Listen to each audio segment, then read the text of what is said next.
बॉम्बेची मुंबई करण्यासाठी मी प्रयत्न केले असा दावा अमित शहा नंतर आता माजी राज्यपाल राम नाईक यांनी केलाय। मी केलेल्या कामाची माहिती माझ्या पुस्तकात असल्याचंही त्यांनी सांगितलंय।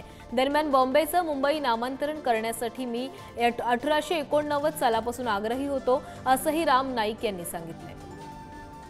गुजरात आणि महाराष्ट्र या दोघांचं विभाजन व्हायच्या अगोदर ते झालेलं आहे आणि त्यामुळे अतिशय आनंदाची गोष्ट आहे की त्यांनी आपल्याला हे सांगितलं आणि या निमित्तानं मला संधी मिळते आहे। पहिल्या दिवशी शपथ घेतल्या, दुसऱ्या दिवशी मी हा प्रश्न उपस्थित केला आणि त्यातनं सगळी चर्चा झाली। 1995 म्हणजे 89 ते 95 इतकी वर्ष हे काम करून घ्यायला आणि शेवटी ते झालं, पूर्णतः जे झालं ते माझ्याच हातनं झालं।